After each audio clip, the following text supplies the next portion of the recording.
Well, sadly, we will not be seeing Cole Davies in the night show of the Supercross in Salt Lake City, and it's because of that photo right there.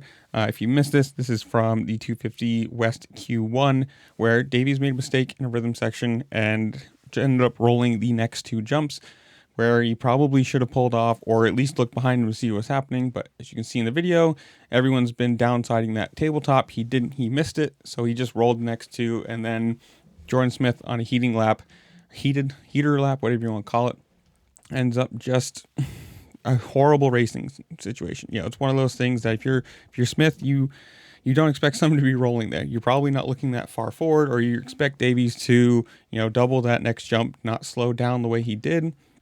And it's one of those sad things. Supercross can change in an absolute split second in a section. Let's put it that way.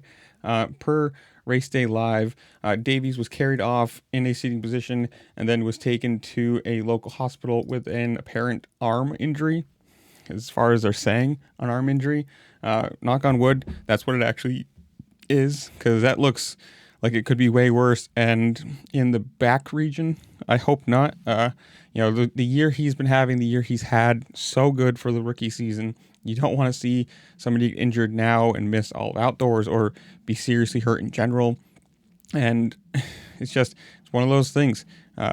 Anything can happen in the quickest of a split second. And yes, whether you like Deegan or not, this is why you clinch titles when you can. Because something like this could happen. He could have missed anything, and sad for Cole, it happened to him.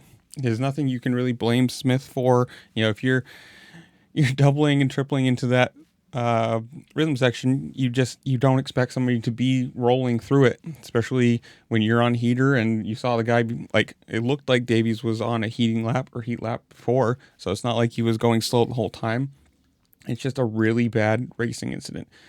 So hopefully it is just an arm injury, and it's not as bad as it looks like it could be. And knock on wood, but I don't know. You guys tell me, whatever it is. Comment down below. Who do you think wins tonight, the East title? Because that's the only one left. Comment down below. Tell me what you think. While you're down there, make sure to like, share, subscribe, do all the fun things this platform allows you to do, because it does help me a lot. I appreciate it. And with that, I'll see you later. Peace.